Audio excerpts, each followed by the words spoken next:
Have you ever found yourself unable to stop thinking about someone? Maybe it's someone you know well, or perhaps it's someone who briefly passed through your life. Regardless of the nature of the connection, they linger in your mind. It's not just occasional thoughts. You find yourself ruminating, analyzing, and feeling pulled toward this person. Why does this happen? What's going on beneath the surface?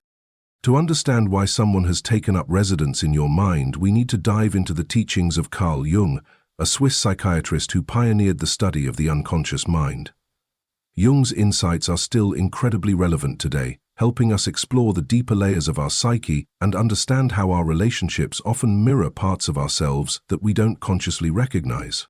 Carl Jung believed that the unconscious mind holds immense power over our thoughts, feelings, and behaviors. While we may think we're fully aware of why we do what we do, the truth is that a vast portion of our inner life operates outside of our conscious awareness. The unconscious mind is like a deep ocean. Its contents remain hidden from the surface, yet they have a profound impact on everything we experience in our waking life. When you can't stop thinking about someone, it's often because they've stirred something within your unconscious mind. This person may have triggered an unresolved emotion, desire, or fear. In other words, they have activated something hidden inside of you, something you might not even be fully aware of. But what exactly is your mind trying to tell you?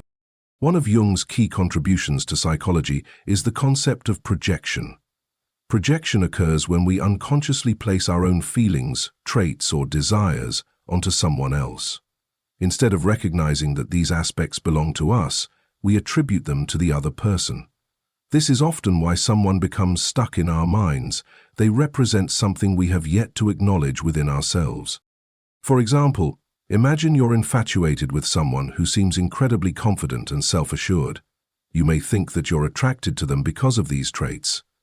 However, Jung would suggest that this person may be a projection of your own unclaimed confidence.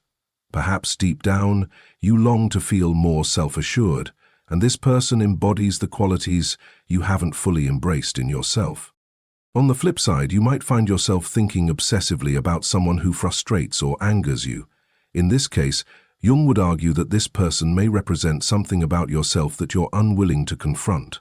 Their behavior or personality might reflect a shadow aspect of your own psyche, the parts of yourself that you reject or deny. This is called the shadow self, which we'll explore in more detail later. Jung also developed the concept of the Anima and Animus, the unconscious feminine side of a man, the Anima, and the unconscious masculine side of a woman, the Animus.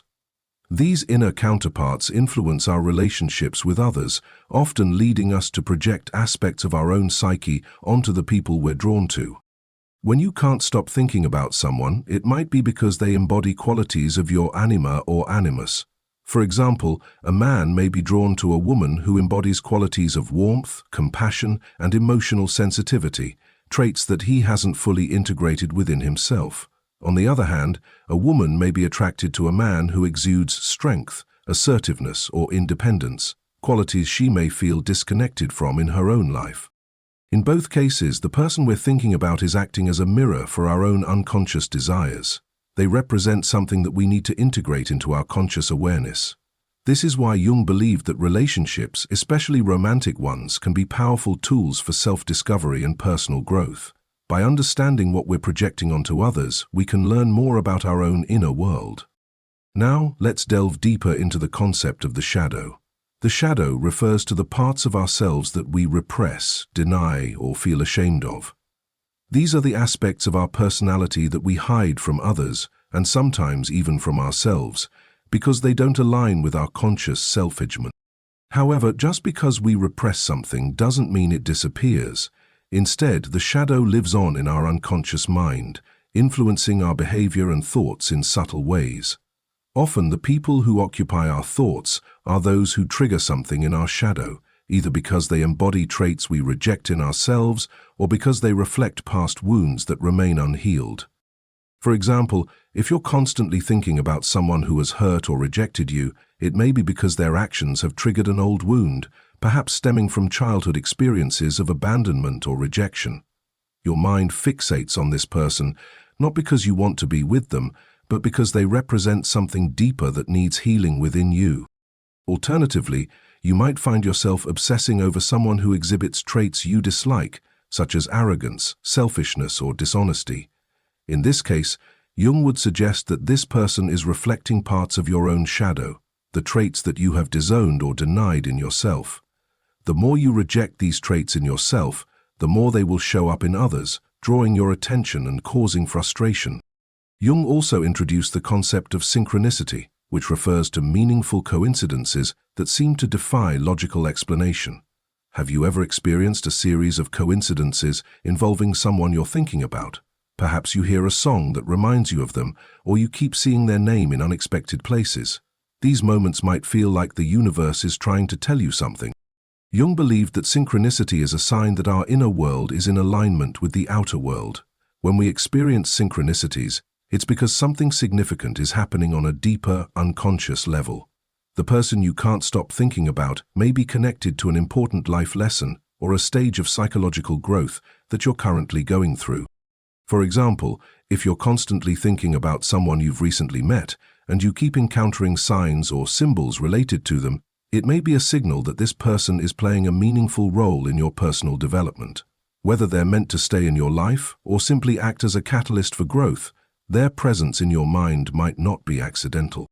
While Jung's theories offer a profound psychological perspective, modern neuroscience also provides insights into why certain people occupy our thoughts. Research shows that when we form emotional attachments to others, our brain creates neural pathways that become reinforced over time. The more we think about someone, the stronger these neural connections become, making it easier for them to reappear in our thoughts. This is why it can feel so difficult to stop thinking about someone, especially if you've had a deep emotional connection with them. Your brain has essentially wired itself to associate that person with certain emotions or memories. Even if the relationship has ended or changed, those neural pathways remain, causing their image to resurface in your mind. The key to breaking this cycle is to consciously rewire your brain by creating new associations and focusing your attention elsewhere. Mindfulness practices such as meditation and cognitive restructuring can help you gain control over your thoughts and create new neural pathways that don't revolve around the person you're fixated on. So what can you do if someone is stuck in your mind and you can't seem to shake them? Jung's answer lies in integration, the process of bringing the unconscious into conscious awareness. When someone occupies your thoughts, it's because they represent something within yourself that you haven't fully acknowledged. By exploring these thoughts and emotions with curiosity and openness, you can begin to integrate these hidden aspects of yourself. For example, if someone represents qualities you admire but haven't embraced in yourself, ask yourself how you can start cultivating those traits in your own life.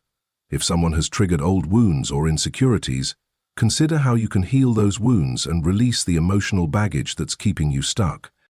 Journaling, therapy, and self-reflection can be powerful tools for uncovering the unconscious motivations behind your attachments. By bringing these hidden aspects of yourself into the light of awareness, you'll no longer be controlled by them. Instead, you'll gain the power to consciously choose how you relate to others and how you manage your thoughts.